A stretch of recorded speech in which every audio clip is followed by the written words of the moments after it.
الحمد لله وكفى وسلام على عباده الذين اصطفى أما بعد أعوذ بالله من الشيطان الرجيم بسم الله الرحمن الرحيم يا أيها الذين آمنوا إذا نودي للصلاة من يوم الجمعة فاسعوا إلى ذكر الله وذروا البيع ذلكم خير لكم إن كنتم تعلمون فإذا قضيت الصلاة فانتشروا في الأرض وابتغوا من فضل الله واذكروا الله كثيرا لعلكم تفلحون صدق الله العظيم وصدق رسوله النبي الكريم ونحن على ذلك من الشاهدين والشاكرين শ্রদ্ধেয় সম্মানিত হাজিরিন, আজ রবিউল আউয়ালের চতুর্থ জুমার চতুর্থ খুতবা। এই খুতবার বিষয়বস্তু হচ্ছে জামাতে নামাজ পড়া এবং জুমার নামাজের গুরুত্ব। আল্লাহ রাব্বুল আলামিন বড় ভালোবেসে আমাদের সকলকে এই জুম্মার নামাজ আদায় করার জন্য তার মনোনীত জায়গা মসজিদে এসে সেই নামাজের প্রস্তুতি নেওয়ার তৌফিক এনায়েত করেছেন। আল্লাহ শাহী দরবারে আমরা সকলে তারই শেখানো ভাষায় প্রশংসা জ্ঞাপন করি, সকলেই উচ্চস্বরে পড়ি আলহামদুলিল্লাহ। তারপর পরেই বিশ্ব নবীর উপরে অসংখ্য দরুদ ও সালাম বর্ষিত হোক, সকলেই পড়ি সাল্লাল্লাহু আলাইহি ওয়াসাল্লাম। সম্মানীয় হাজিরিন, আজকের খুতবার বিষয়বস্তু হচ্ছে জামাতের সহিত নামাজ পড়া এবং জুম্মার নামাজের গুরুত্ব। বিগত জুম্মায় নামাজের গুরুত্ব ও ফজিলত সম্পর্কে আমরা কিছু বয়ান বক্তব্য কোরআন এবং হাদিসের আলোকে শুনেছিলাম। এ প্রসঙ্গে কোরআন এবং হাদিস থেকে হাদিস শরীফ ও কোরআনের আয়াত দিয়ে রেফারেন্স ও উদ্ধৃতি দেওয়া হয়েছিল। আজকের মূলত জুম্মার নামাজের বিষয়বস্তু তৎসহ জামাতে নামাজ পড়ার তারগীব আজকের খুতবার মধ্যে এসেছে। এই প্রসঙ্গে জুম্মার নামাজ প্রসঙ্গে সবথেকে বড় দলিল কোরআনে কারীমের সূরাতুল জুমা। আল্লাহ সুবহানাহু ওয়া তাআলার ঘোষণা, ইয়া আইয়ুহাল্লাযীনা আমানু ইযা নুদিয়া লিস-সালাতি মিন ইয়াউমিল জুমআতি ফাসআউ ইলা যিকরিল্লাহি ওয়া যারুল বাই'a যালিকুম খায়রুল লাকুম ইন কুনতুম তা'লামুন। এ আমার বিশ্বাসী বান্দারা যারা আমার উপর ঈমান এনেছে, তাদের উদ্দেশ্যে আল্লাহর এই আহ্বান, আল্লাহর এই ঘোষণা, যারা ঈমান এনেছে, ইযা নুদিয়া লিস-সালাতি মিন ইয়াউমিল জুমআতি ফাসআউ ইলা যিকরিল্লাহ, যখনই তোমাদেরকে জুম্মার দিনে জুম্মার নামাজের জন্য আহ্বান করা হয়, ফাসআউ ইলা যিকরিল্লাহ, তো তোমরা দ্রুত আল্লাহর জিকিরের দিকে, আল্লাহর স্মরণের দিকে, আল্লাহর এই আহ্বানের দিকে, আল্লাহর এই বিধানের দিকে ধাবিত হও। ফাসআউ ইলা যিকরিল্লাহ ওয়া যারুল বাই'a, এখানে ক্রয় বিক্রয়, ব্যবসা বাণিজ্য মানুষের সবথেকে ব্যস্ততার কারণ, মানুষের জীবিকা রুজির উৎস, মানুষের সমস্ত জরুরিয়াত আর প্রয়োজনীয়তার ঊর্ধ্বে হচ্ছে ব্যবসা বাণিজ্য। এটাকে আল্লাহ তাআলা উল্লেখ করেছেন এই শব্দটা। ওয়া যারুল বাই'a, এই বাই'a শব্দের অর্থ হচ্ছে ক্রয় বিক্রয়। মুফাসসিরিনে কেরামরা লিখেছেন ব্যবসা বাণিজ্য। যেহেতু মানুষের দৈনন্দিন জীবনের ব্যস্ততার মধ্যে সবথেকে বড় ভূমিকা রাখে ব্যবসা বাণিজ্য, তার কারোবার নেই তো সে অচল, হয় সে শ্রমিক হবে, কোনো কাজ কর্মের সাথে যুক্ত থাকবে, আর না হলে কোনো কারোবারই হবে যে সেই ব্যবসা বাণিজ্যটাকে নিজে হ্যান্ডলিং করে নিজে ব্যবসা বাণিজ্যের মধ্যে নিজে প্রতিষ্ঠিত হয়ে আরো কিছু মানুষকে নিয়ে সেই ব্যবসা বাণিজ্যটা সাকসেসফুল এবং সফলতার দিকে নিয়ে যাবে। দুই শ্রেণীর মানুষ, একটা ব্যবসা করানেওয়ালা আর একটা ব্যবসার মধ্যে কাজ কাম করানেওয়ালা, দুটো শ্রেণীর মানুষ। দুজনেই কিন্তু এই ব্যবসা বাণিজ্য বা রুজি রোজগারের উপার্জনের দিকেই জড়িত আছে, ওতপ্রোতভাবে জড়িত। তার পারিবারিক জীবন, সাংসারিক জীবন, তার কর্মময় জীবনের মধ্যে ব্যবসা বড় একটা ভূমিকা রাখে। ব্যবসা বাণিজ্য মানুষের ইনকাম সোর্সের একটা দিক। ওই জন্য আল্লাহ সুবহানাহু ওয়া তাআলা ওয়াজারুল বাই'a বাইয়া, এই ব্যবসা শব্দটা এনেছে কেন? মূলত এর সাথেই মানুষ বেশিরভাগ সময়টা জড়িত থাকে। ফাসআউ ইলা যিকরিল্লাহ, যখনই তোমার আহ্বান আসবে আল্লাহর তরফ থেকে, ফাসআউ ইলা যিকরিল্লাহ, এই জিকির শব্দটা মানে আল্লাহর স্মরণ। এটা জুম্মার দিনে আল্লাহর স্মরণ বলতে জুম্মার নামাজ। এখানে জিকির শব্দটা সালাত, সালাতের পরিবর্তিত শব্দ ব্যবহার করা হয়েছে। জুম্মার দিনে ফাসআউ ইলা যিকরিল্লাহ, আল্লাহর জিকিরের দিকে, স্মরণের দিকে ধাবিত হও। অর্থাৎ জুম্মার নামাজের যখনই আহ্বান হবে, জুম্মার জামার নামাজের জন্য সমস্ত কর্মকাণ্ডকে পরিত্যাগ করে, পরিহার করে, বর্জন করে তার থেকে আল্লাহর আহ্বানের দিকে গুরুত্ব দিয়ে, সেটাকে বেশি আহাম্মত দিয়ে সেই দিকে ধাবিত হবে। এখানে বোঝা গেল যে যখনই জুম্মার আযান হবে, একজন বালিগ স্বাবলম্বী একজন মুমিনের জন্য সমস্ত রকমের কাজকর্ম তার জন্য হারাম হয়ে যাবে। চার শ্রেণীর মানুষের উপরে জুম্মার নামাজ ফরজ বা ওয়াজিব নয়। 1 নম্বর মহিলাদের জন্য, 2 নম্বর বাচ্চাদের জন্য, 3 নম্বর আপনার অসুস্থ, 3 নম্বর অসুস্থ। একটা হচ্ছে নাবালিগ, যারা এখনো স্বাবলম্বী হয়নি, তাদের জন্য জুম্মার নামাজ নয়। মহিলা, তাদের জন্য জুম্মার নামাজ নেই। পাগল অসুস্থ মানুষ, তাদের জন্য জুম্মার নামাজ নেই। এমন অসুস্থ তার চলার ক্ষমতা নেই, এমন অসুস্থ বিশেষ শয্যা, ডাক্তার তাকে বেড রেস্টে রেখে দিয়েছে, বিভিন্ন রকমের মেডিসিন চলছে, তার ওঠার চলাফেরার শারীরিক হরকতের কোনো ক্ষমতা তার মধ্যে নেই, তখন তার জন্য জুম্মার নামাজ অপরিহার্য।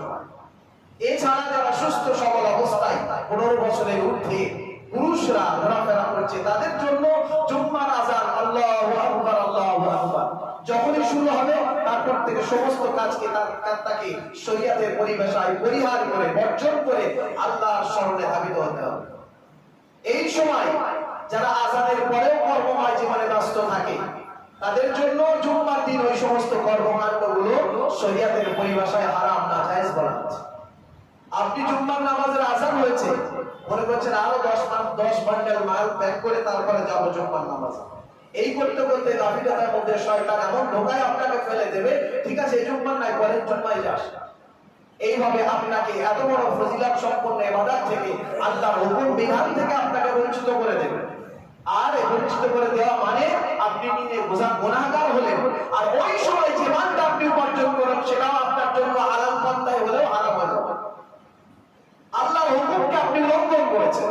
ফাসআউ ইলা যিকরিল্লাহ, এই আয়াতের বিরুদ্ধাচরণ করেছেন, এই আয়াতের সাথে আপনি নাইনসাফি করেছেন, এই আয়াতের সাথে আপনি দুশমনি করেছেন, এই আয়াতকে গুরুত্ব না দিয়ে আপনার কর্মকে গুরুত্ব দিয়েছেন। অথচ যে আল্লাহ চোখ দিল, যে আল্লাহ হাত দিল, যে আল্লাহ আপনার ব্রেন মস্তিষ্ক দিল, যে আল্লাহ আপনার জিসমের সমস্ত রকমের তাকত শক্তি দিল কাজ করার জন্য, ব্যবসা করার জন্য, বোঝার জন্য, দেখার জন্য, শোনার জন্য, উপার্জনের জন্য হাত দিল, সেই আল্লাহর বিধানকে উল্লঙ্ঘন করে আপনি অর্থ উপার্জন করছেন। আপনি মুমিন হওয়া সত্ত্বেও, মুসলমানের খাতায় নাম থাকা সত্ত্বেও, সুস্থ সবল মুসলমান, আপনি জুম্মার নামাজের আহ্বানে সাড়া দিলেন না। ওই সময় যে উপার্জন আপনি করবেন আপনার জন্য হারাম হবে। কেন? সরাসরি আপনি ডাইরেক্টলি কোরআনের আয়াতের উল্লঙ্ঘন করলেন। আপনার শক্তি ছিল, সমর্থন ছিল, কিন্তু দুনিয়ার অর্থ, রুজি রোজগারের মোহই করে, এর ব্যস্ততা দেখিয়ে আপনি আল্লাহর জরুরিয়াতটাকে উপেক্ষা করলেন। আপনি আল্লাহর খাতায় কঠিনভাবে গ্রেফতার হয়ে যাবেন, গুনাহগার হিসেবে সাবিত হবে। সেই জন্য ফাসআউ ইলা যিকরিল্লাহ ওয়া যারুল বাইয়া, এবং তোমাদের সমস্ত ক্রয় বিক্রয়, তিজারতি, ব্যবসা বাণিজ্য, কাজকর্ম, কল কারখানা, সমস্ত সবকিছুকে পরিত্যাগ করো। ফাসআউ ইলা যিকরিল্লাহ ওয়া যারুল বাইয়া।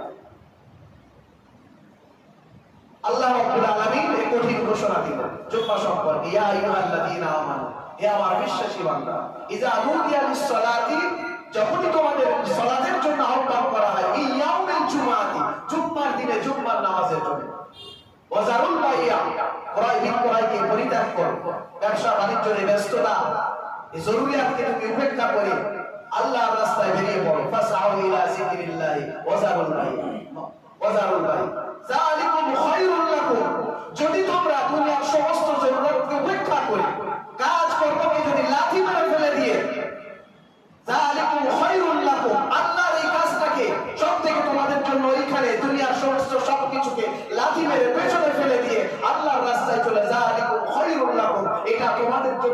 ওই দিনে ওই সময় যখনই নামাজের জন্য আহ্বান হবে, তোমাদের জন্য সব কিছুকে পিছনে ফেলে রেখে যালিকুম খায়রুল লাকুম, এই পিছনে ফেলে আল্লাহর রাস্তায় ধাবিত হওয়া, আল্লাহর ঘরে এসে জমায়েত হওয়া, আল্লাহর ঘরে এসে কাতারে দাঁড়িয়ে যাওয়া, আল্লাহর শাহীদ দরবারে লাব্বাইক আল্লাহুম্মা বলে দাঁড়িয়ে যাওয়া, আল্লাহু আকবার বলে, আল্লাহ তুমি মহান, তোমার শাহীদ দরবারে দেখো তোমার দরবারের সাথে হাজিরা লাগিয়েছি, এই নাজিস গোলাম তোমার দরবারে আমি হাজিরা লাগিয়েছি, তুমি যখনই ডাক দিয়েছো চলে এসেছি। সব কিছুকে বিবি বাচ্চা পিছনে, কারবার পিছনে, টাকা পয়সা পিছনে, কাজকর্ম পিছনে, কলকারখানা পিছনে, সমস্ত সব কিছুকে পিছনে, যালিকুম খায়রুল লাকুম, এটা তোমাদের জন্য হবে উত্তম কাজ। ইন কুনতুম তা'লামুন, যদি তোমরা এটা উপলব্ধি করো, বোঝো, বিবেক দিয়ে চিন্তা ভাবনা করো। একজন মূর্খ জাহিল, সে কিছুই বোঝে না, তার জন্য ইসলাম না। যে বোঝে না তার জন্য কিসের ইসলাম? ইন কুনতুম তা'লামুন, তুমি যদি বোঝো, বোঝার শক্তি থাকে, হ্যাঁ, তোমার যদি সামান্যতম জ্ঞান বিবেক বুদ্ধি থাকে, আকল থাকে, সেটাকে দ্বীনের রাস্তায়, ভালো রাস্তায়, ভালো কাজে, আল্লাহর বিধানের দিকে তোমাকে ব্যয় করতে হবে, খরচ করতে হবে, সেটাকে কাজে লাগাতে হবে। শুধু দুনিয়াবি ক্ষেত্রে ভালো মন্দের বাদ বিচার করলাম, ইন কুনতুম তা'লামুনের আয়াতে আমল হবে না। আল্লাহ যদি তুমি বোঝো, এটা তোমার জন্য উত্তম কাজ হবে। যালিকুম খায়রুল লাকুম, তোমাদের জন্য উত্তম কাজ হচ্ছে জুম্মার দিন আহ্বানের সঙ্গে সঙ্গে আল্লাহর ঘরের দিকে এসে ধাবিত হও, আল্লাহর বিধানের জন্য প্রস্তুতি নাও, তৈরি হও, দ্রুত মসজিদে প্রবেশ করো, সমস্ত রকমের জরুরতকে পিছনে ফেলে দিয়ে আজকের জুম্মারে আহ্বান। আল্লাহ সুবহানাহু ওয়া তাআলা কোরআনে কারীমের সূরা জুমার সবথেকে বড় দলিল, সবথেকে বড় রেফারেন্স জুম্মার নামাজের জন্য। আর চার শ্রেণীর ব্যক্তির উপরে জুম্মার হয় না। পরবর্তী হাদিসে আল্লাহ রাব্বুল আলামিনের হাবিব, প্রিয় হাবিব সাল্লাল্লাহু আলাইহি ওয়াসাল্লাম, তারপরে এই জুম্মার থেকে আমরা ফারিগ হয়ে যাব, হ্যাঁ, তোমার কাজ কর্ম সব কিছু জুম্মার নামাজের ফাইজা কুজিয়াতিস সালাত, যখনই তোমাদের এই জুম্মার নামাজ বা এই জুম্মার দিনের বিশেষ আমল থেকে তুমি ফুরসত হলে, তুমি ফ্রি হয়ে গেলে, ফাইজা কুজিয়াতিস সালাত, নামাজকে পরিপূর্ণ করার পরে ফান্তাশিরু ফিল আরদ, আল্লাহর জমিনে ছড়িয়ে পড়ো, ফান্তাশিরু ফিল আরদ ওয়াক্তাবু, ফাইজা কুজিয়াতিস সালাত ফান্তাশিরু ফিল আরদ, এরপরে নামাজ তোমার পরিপূর্ণ হয়ে গেছে, আর মসজিদে বসে থাকা চলবে না, অযথা সময় টাইম পাস করা মসজিদে নয়। ফান্তাশিরু ফিল আরদ, আল্লাহর জমিনে বেরিয়ে পড়ো, তোমার যেটা হক আল্লাহর নিয়ামতের মধ্যে থেকে সেটা তুমি মেহনত করে, সেটা থেকে তুমি সেখানে পরিশ্রম করে সেটাকে তুমি বার করো, সেটাকে হাসিল করার চেষ্টা করো, অর্থাৎ তোমার কর্মময় জীবনে আবার ফিরে যাও। ফান্তাশিরু ফিল আরদ, আল্লাহর জমিনে বেরিয়ে পড়ো। এইভাবে আমাদের রুজি উপার্জন করা, কারবার করা, কাজকর্মের জরুরিয়াতকে আল্লাহ তাআলা পরবর্তী শুধু নামাজ পড়ে মসজিদে এসে বসে থাকা নয়, ফান্তাশিরু ফিল আরদ, আমার জমিনে বেরিয়ে পড়ো, তোমার জন্য আমি রুজি রেখেছি, উপার্জনের ব্যবস্থা রেখেছি, কারবারের ব্যবস্থা রেখেছি, কাজকর্মের দিক নির্দেশনা রেখেছি, সেদিকে হালাল পন্থায় তোমার রুজির তালাশ তুমি করতে থাকো। কেন? আল্লাহ সবথেকে উত্তম রুজিদাতা, আল্লাহু খায়রুর রাযিকিন। এই কোরআনে কারীমের এই সূরাতের শেষে আল্লাহু খায়রুর রাযিকিন, আল্লাহ হচ্ছে তোমার জন্য উত্তম রুজিদাতা। সেই জন্য আমাদের জুম্মার দিনে যখনই আযান হয়ে যাবে, সমস্ত কাজকর্মকে পরিহার করে আল্লাহর ঘরে আমরা চলে আসবো, আর তারপরে নামাজ সম্পন্ন করার পর এখান থেকে বেরিয়ে গিয়ে নিজের কাজকর্মে নিজে লিপ্ত হব, নিজে আল্লাহ যে রুজি আমার জন্য নির্ধারণ করেছে আল্লাহর জমিনে, সেটাকে তালাশ করব। এই একটা বিষয় ছিল। আর একটা বিষয় আজকের খুতবার মধ্যে আছে, সেটা হচ্ছে জামাতের সঙ্গে নামাজ পড়া। আযান হচ্ছে মসজিদে, কত সময় ছিল নামাজের গুরুত্ব ফজিলত, এই নামাজটাকে পড়তে হবে জামাতের সঙ্গে মসজিদে এসে, যথা সম্ভব চেষ্টা করা, হার্ড এন্ড সোল, ফুল আপনাকে চেষ্টা করতে হবে যে নামাজটাকে পড়বো তো জামাতের সঙ্গে পড়বো। জামাতের এতটাই গুরুত্ব, প্রিয় নবী সাল্লাল্লাহু আলাইহি সাল্লামের কাছে একজন অন্ধ সাহাবা এসেছেন, একজন অন্ধ ব্যক্তি এসেছেন, ইয়া রাসূলুল্লাহ, আমি তো অন্ধ, আমি কি করে মসজিদে যাব? আল্লাহর হাবিব বললেন, আপনি কানে শুনতে পান? বলে হ্যাঁ। বলে মসজিদে আযান হবে, কারুর না কারুর সাহারা নিয়ে আল্লাহর ঘরে বেরিয়ে যাবে, আল্লাহর রাস্তায় বেরিয়ে যাবেন, মসজিদে গিয়ে জামাতের সঙ্গে নামাজ আদায় করবেন। একজন সাহাবা আসতে প্রশ্ন করলেন, ইয়া রাসূলুল্লাহ, ইয়া হাবিবাল্লাহ, হুজুর এ তো অন্ধ মানুষ, এর জন্য জামাতের এত গুরুত্ব? আল্লাহর হাবিব বললেন, হুজুর তো আযান শুনতে পায়, ও তো আযান শুনতে পায়। বলে হ্যাঁ। বলে যে কোনো ভাবে ও চলে যাবে, লাঠির সাহারা নিয়ে ভর দিয়ে মসজিদে গিয়ে জামাতের সঙ্গে নামাজ আদায় করবে। এতটা গুরুত্ব দিয়েছেন। শুধু তাই নয়, রাহমাতুল লিল আলামিন মায়ার নবী দয়ার নবী বিশ্ব নবী বলছেন, যারা আযান শুনে মসজিদে আসে না, যারা আযান শুনে মসজিদে এসে জামাতের সঙ্গে নামাজ আদায় করে না, ইচ্ছাকৃতভাবে বিভিন্ন কাজে একটু সময় বার করলে সে নামাজ জামাতের সঙ্গে আদায় করতে পারে, যে যারা করে না, এই গাফিলতি যারা করে, আমার মনে হয় আমি বিশ্ব নবী বলছি, আমার মনে হয় যে কিছু যুবককে একত্রিত করি আর বলি কিছু কাঠি লাকড়ি একত্রিত করো আর ওটাকে তার সাথে আগুন মিশ্রিত করো, আর প্রত্যেকটা বাড়িতে যে আমি আগুন লাগিয়ে দিই, যারা নামাজ আযান শুনে মসজিদে এসে নামাজ পড়ে তাদের ঘরে আমি আগুন লাগিয়ে দিই। কিন্তু আমি বিশ্ব নবী দয়ার নবী মায়ার নবী, আমার নাম তো রাহমাতুল লিল আলামিন, ওই ঘরে নিরীহ মহিলা থাকে আর ছোট্ট ছোট্ট মাসুম নিষ্পাপ বাচ্চারা থাকে, সেই জন্য আমার হাতটা বাঁধা আছে, আমি নির্মম কাজ করতে পারি না, আমি নির্দয় নয়, আমি রাহমাতুল লিল আলামিন, সেই জন্য ঘরে আগুন লাগানোর হুকুম দিতেও পারি না, নিজেও যেতে পারি না। কিন্তু আমার মনে হয় যারা আযান শুনে মসজিদে আসে না, তাদের ঘর বাড়িগুলো আমি জ্বালিয়ে দিই। কে বলছেন? বিশ্ব নবী বলছেন, রহমতের নবী দয়ার নবী মায়ার নবী বলছেন, যে আমার মনে হয় যারা আযান শুনে মসজিদে আসে আর কিয়ামতের মাঠে তাদের কানের মধ্যে গরম সীসা ঢেলে দেওয়া হবে। কান আমি দিয়েছিলাম কিন্তু আমার আযান তুমি শুনতে পাওনি, আমার আহ্বান তুমি শুনতে পাওনি, শুনেছো কিন্তু না শোনার ভান করে সময়কে অবহেলায় কাটিয়ে দিয়েছো। কখনো মোবাইলের ইউটিউবিতে, কখনো হোয়াটসঅ্যাপের চ্যাটে, কখনো ফেসবুকের ফ্রেন্ড অফ ফেসবুকের মাধ্যমে, কখনো বিভিন্ন মাধ্যমে খেলাধুলা বিভিন্ন রকমের অপকর্মের মধ্যে থেকে তুমি নিজের সময়টা অবহেলা করেছো। কিন্তু প্রতি মুহূর্ত 5 বার আমি আল্লাহ তাআলা তোমাকে ডেকেছি। ফেরেশতারা বারবার বলছে, আল্লাহ ফজরে এলো না, আমি অপেক্ষায় ছিলাম, যোহরে নিশ্চয়ই আসে। আবার যোহরের পরে ফেরেশতারা বলে, আল্লাহ তাও তো এলো না, বলে মনে হয় আমার বান্দার অনেকটা কাজ আছে, আমার তো মনে হয় একটু পরে আসরের পরে ঠিক আসরের আযান দিলে ঠিক চলে আসে, আসরেও আসে না। তারপরে ফেরেশতা বলে, আল্লাহ ও তো এলো না। আল্লাহ আবার বলেন, না আসর আসেনি, তাই কি হয়েছে? সূর্যটা ঢলার সঙ্গে সঙ্গে আমার বান্দার কাজ কমে যাবে, দেখবে ঠিক মাগরিবের নামাজে ঢুকবে। মাগরিবের নামাজও আসে না, আফসোস করে ফেরেশতারা বলে, রব্বুল আলামিন আল্লাহ, এখন সব করে তোমার বান্দাকে তৈরি করেছিলে, মাগরিবের নামাজও এলো না, দিনে ফজর গেল, যোহর গেল, আসর গেল, মাগরিবও চলে যাচ্ছে, কিন্তু তারা এলো না, কি হবে?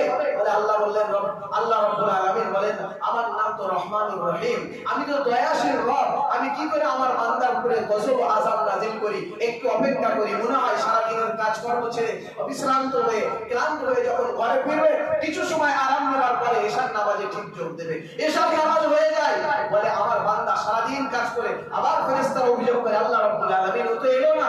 আল্লাহ রাব্বুল আলামিন বলেন যে আমার বান্দা সারাদিন কাজ করে ক্লান্ত হয়ে গেছে, মনে হয় কিছু সময় আরাম করে ফজরের নামাজে মসজিদে আসে।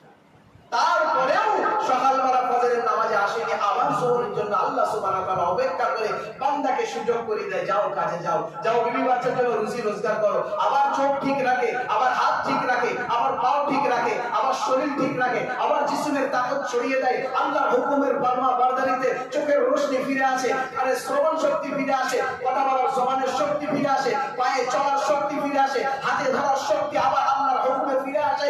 ওগো আল্লাহ রাব্বুল আলামিন ওই বান্দার কাছে সামান্যটুকু আবেদন করে, আবার যখন যোহরের আযান হয়, আল্লাহ বলে, একবার মুয়াজ্জিন তুমি আহ্বান করো, হাইয়া আলাস সালাহ হাইয়া আলাল ফালাহ, আমার বান্দা মনে হয় এবার হয়তো ফিরে আসবে। তারপরেও যদি আপনি আমি মসজিদে এসে নামাজ না পড়ি, আল্লাহর এই হুকুমকে উল্লঙ্ঘন করি, অবশ্যই অবশ্যই মনে রাখবেন, এখানে তো ছাড় আছে, ওখানে কিন্তু ছেড়ে দেবেন, হিসাব আবার আপনাকে দিতে হবে। আর আপনি মনে করছেন আমার এখনো বয়স হয়নি, চলে যাব না, হসপিটালে গিয়ে একটু দেখে আসেন। আপনার থেকে কম বয়সী সমস্ত দিক দিয়ে অচল হয়ে গেছে, তারা চলার শক্তি নেই, আর মসজিদের আহ্বান প্রতি 5 বার কেন 10 বার আযান দিলেও সে আর আসতে পারবে না। আপনার থেকে কম বয়সী এমনও পড়ে আছে পেশেন্ট, ডাক্তার বলেছে আর চলার ক্ষমতা নেই, সমস্ত সবকিছু পাস অকেজ হয়ে গেছে। আমার শোনাচ্ছেন ভাইরা, মোহতারাম দোস্ত বুজুর্গরা, আমার যুববয়সী সমক ভাইরা, প্রত্যেকের কাছে আবেদন, আল্লাহর ঘরে 5 ওয়াক্ত নামাজ আযান শোনার সঙ্গে সঙ্গে কাজকে একটু ছোট করেন। দুনিয়া আপনার জন্য খুব বেশি দিন নয়, দুনিয়া আপনার আমার জন্য কখন কোন মুহূর্তে ডাক আসবে আমরা জানি না, বেঁচে থাকার গ্যারান্টি কেউ দিতে পারেনি, পারবে না। মওতের গ্যারান্টি প্রত্যেকেই দিয়েছে, নবী থেকে নিয়ে সাহাবা, তাবে তাবেঈন, আইম্মায়ে মুজতাহিদিন, কওস, কুতুব, ওলি, আউলিয়া, পৃথিবীতে কিয়ামত আদম আলাইহি সাল্লাম থেকে নিয়ে আজ পর্যন্ত যে এসেছে প্রত্যেকেই মৃত্যুর গ্যারান্টি দিয়েছে, জিন্দেগির গ্যারান্টি কিন্তু কেউ দেয়নি। অতএব জিন্দেগি নিয়ে আর অবহেলা করলে চলবে না। আল্লাহ আহ্বানে মসজিদে এসে নামাজের জন্য নিজেকে তৈরি করতে হবে, আর এই নামাজ পড়তে হবে জামাতের সঙ্গে। আল্লাহ রাসূল সাল্লাল্লাহু আলাইহি ওয়াসাল্লাম একাকী নামাজ পড়ার থেকে জামাতে নামাজ পড়া 27 গুণ সওয়াব বেশি বলেছেন। জামাতে নামাজ পড়লে আপনার অনেক ফায়দা, আপনার বোঝ হালকা। ইমাম সাহেবের পিছনের সাথে আল্লাহু আকবার বলে দাঁড়িয়ে যান, আপনার সমস্ত ফরজিয়াত আল্লাহর তরফ থেকে আদায় হয়ে যাবে। সুবহানাল্লাহ, কিচ্ছু বলা লাগবে না। আপনি সুবহান রাব্বিয়াল আযীম জানেন না, নামাজ হয়ে যাবে। সুবহান রাব্বিয়াল আলা জানেন না, নামাজ হয়ে যাবে। সানা জানেন না, নামাজ হয়ে যাবে। তাশাহুদ জানেন না, নামাজ হয়ে যাবে। দরুদ শরীফ জানেন না, নামাজ হয়ে যাবে। দোয়ায়ে মাসুরা জানেন না, নামাজ হয়ে যাবে। আল্লাহু আকবার বলে শুধু দাঁড়িয়ে যান। ইমাম সাহেব যেমন হ্যাটুকু হচ্ছে আপনি হ্যাটুকু হয়ে যান আল্লাহু আকবার বলে। বাকি আপনি কিচ্ছু জানেন না, কিচ্ছু বলতে হবে না। আপনার আল্লাহর সমস্ত ফরজিয়াতের বিধান আপনার তরফ থেকে ইমামের মাধ্যমে বাইপাস হয়ে আদায় হয়ে যাবে। একবার জোরে বলি সুবহানাল্লাহ। এত সহজ করে দেওয়ার পরেও যদি আপনি মসজিদ আল্লাহর ঘরে না আসেন, কাল কিয়ামতের জন্য প্রস্তুত থাকেন। নামাজের হিসাব সর্বপ্রথম নেওয়া হবে, যদি সঠিক হয় তাহলে পার, আর না হলে উল্টো পাল্টা পার। এতে কোনো সন্দেহ নাই। মুসলমান হয়েছে তোমার নামাজ পড়তেই হবে, ঈমান এনেছো নামাজ পড়তেই হবে। হত্যা দিয়ে শুধু বাড়ি বসে গরুর গোশত খেয়ে আর আদমশুমারিতে তুমি মুসলমানের নাম লিখলে আল্লাহর খাতায় তোমার নাম মুসলমান নেই, যদি তোমার খাতায় নামাজ না থাকে। এটা ক্লিয়ার কথা ইসলামে। শরিয়াতে এর মধ্যে কারোর কোনো আর কোনো ভুল চুক নেই, কোনো ফতোয়াবাজি নেই। নামাজ নেই তুমি মুসলমানের খাতায় নেই, নামাজ নেই তুমি আল্লাহর খাতায়, আল্লাহর প্রিয় বান্দার খাতায় নেই, নামাজ নেই তুমি রাসূলুল্লাহর প্রিয় উম্মতের খাতায় নেই। সুন্দর তো পরে আসছি। আল্লাহর হাবিব সাল্লাল্লাহু আলাইহি সাল্লাম সেই জন্য জামাতের সঙ্গে নামাজ পড়ার বিশেষ তাকিদ দিয়েছেন। বাড়িতে আমার কোনো অজুহাতে নামাজ উল্টো পাল্টা হতেই পারে। তাশাহুদের জায়গায় যেই আপনি বসে আছেন, আপনি এত তাশাহুদ করছেন, বিবি বাড়ি থেকে বলছে চাল নেই গো, 5 কিলো মুদিখানার দোকানে চাল দিয়ে আসো, ওই তাশাহুদের জায়গায় চালের হিসাব ঢুকে গেল। মসজিদে আসলে কেউ ডিস্টার্ব করবে না। আল্লাহর রহমতের চাদরে আপনি বেষ্টিত হয়ে গেলেন, ঢুকে গেলেন, আর এখান থেকে পৃথিবীর কোন শক্তি, পৃথিবীর কোন তাকত আপনাকে এক মুহূর্ত আল্লাহর রহমত থেকে বঞ্চিত করতে পারবে না। জোরে বলেন সুবহানাল্লাহ। এত বড় ফাউন্ডেশন আল্লাহ তাআলা দ্বীনের জন্য তৈরি করে দিয়েছেন। শুধু মসজিদে ওযুর পানি গড়িয়ে দাঁড়িয়ে যা কাতারে, দেখ তোর সামনে কে কি বলছে। ইক্তেদায় তো বিয়াজুল ইমাম, আল্লাহ আমি ইমামের পিছনে কিবলার দিকে মুখ করিয়ে এই জোহরের নামাজ পড়ছি, আসরের নামাজ বা জুমার নামাজ পড়ছি, বাকিটা ইমাম সাহেব দেখে নেবে। ও ড্রাইভার আছে যেদিক দিয়ে চালাবে, কাইফা করবে, ওর ঘাড়ে সমস্ত বোঝা, তোমার ঘাড়ে কোনো নেই বোঝা, তুমি খালি শুধু দাঁড়িয়ে থাকো, তোমার নামাজ হয়ে যাবে। এত সহজ করে দেওয়ার পরেও মানুষ মসজিদে আসে না। আজকে পাড়ায় মহল্লায় বলেন 5% মুসলমান নামাজ পড়ে, তার মধ্যে 2 থেকে 3% 5 ওয়াক্ত নামাজ পড়ে। জুম্মায় 5% একটু বেশি হয়। ঈদের কথা বাদই দিন, ঈদের দিন তো সবাই আসবে, আর বাড়ির পাশের লোক খারাপ বলবে, জানাজায় শরীক হবে না। আমার তো মনে হয় প্রত্যেক মসজিদে যেন লেখা থাকে যে ব্যক্তি নামাজ পড়তে না আসবে তার জন্য মসজিদের খাটিয়া যাবে না। এমন যদি রুলস তৈরি করা হতো। আপনার আরো আধার কার্ড নেই তো কোনো অফিসিয়ালি আপনার কাগজপত্র সাবমিট করা হয় না, কিন্তু আল্লাহর ঘরে যদি বিধান লেখা থাকতো তুমি মুসলমান এই মহল্লায় বাস করো, তুমি মুসলমান এই পাড়ায় বাস করো, তুমি মসজিদে যারা মসজিদে আয়েশার অধীনস্থ আছো, এই মহল্লার একজন নাগরিক হিসেবে, সিটিজেন হিসেবে তুমি যদি মসজিদে এসে হাজির আল্লাহর ঘরে না দাও, এখানে লেখা থাকলো তোমার ঘরে এই মসজিদের খাটিয়া যাবে না, তোমার ঘরে জানাজার জন্য এই মসজিদের ইমাম যাবে না, তোমার মেয়ের বিবাহের জন্য মসজিদের ইমাম যাবে না, তোমার বাড়ি দোয়া সালাতের জন্য মসজিদের ইমাম যাবে না। তুমি যদি মসজিদে না আসো, আল্লাহর বিধানকে যদি এরকম কলম দিয়ে লেখা যেত প্রত্যেকটা মসজিদের দেয়াল থাকে, আমার মনে হয় মুসলমানরা কিছু সময়ের জন্য ভয় করলেও ওই মসজিদে আসতো। না হলে কমিটি যদি চেক করে এই বিধান যদি লেখা থাকতো, আমার মনে হয় এই পার্সেন্টেজটা বাড়তো, 5 থেকে 10% হলেও হতো। নিজেরা বাদ যেতে পারলে ওটা একদিন যা তুই যা, আমার বাড়ির থেকে একজনে গিয়েছে এটাও তো বলতে পারবো খাতায়। ছেলেরা আসলে বাপকে পাঠাতো, বাপ না আসলে দাদুকে পাঠাতো, দাদু বাপ কেউ এলো না, ছোট একটা জাহের করে পাঞ্জাবি টুপি পরে দেবে, বলে যা যা যা যা বাবা যা, তুই না গেলে আমাদের বাড়ি কেউ নামাজি নাই, গ্রেট কালি পড়ে যাবে, আমাদের বাড়ি খাটিয়ে আসবে না, তোর দাদু অসুস্থ অবস্থায় ভুগছে, কখনই ইংলা নিংলা না পড়তে হয়। মসজিদে জানাজার এলান বন্ধ করে দেন, দেখবেন নামাজি আসে না।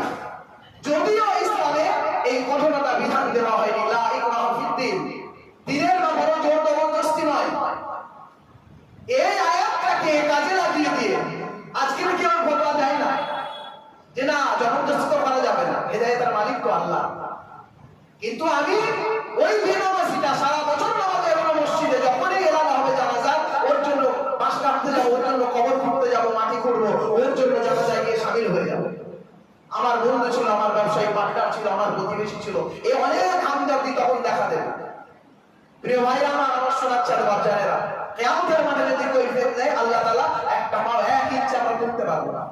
যেহেতু তার কাছে জানাজার সময় দৌড়ে গেলাম, মরে গেছে যখন, না কোনো ফরজের বিধান তার আছে, কোনো বিধান নাই, একটা লাশ, তাকে আবার বিধান, সেখানে গিয়ে আমরা হাজিরা দিলাম। সে যতদিন জীবিত অবস্থায় ছিল তার কাছে গিয়ে বললাম, না ভাই মসজিদে চল, নাহলে তোর জানাজায় আসবে না। আল্লাহ সুবহানাহু ওয়া তাআলা আমাদের সকলকে আল্লাহর প্রিয় বিধান, প্রিয় নামাজ, প্রধান হুকুম, এটার উপরে বেশি বেশি করে তাবেদারি করে আল্লাহর হুকুমের উপরে চলার তৌফিক এনায়েত করুন। সকলে পড়ি আল্লাহুম্মা আমিন। আর একবার পড়ি সুম্মা আমিন।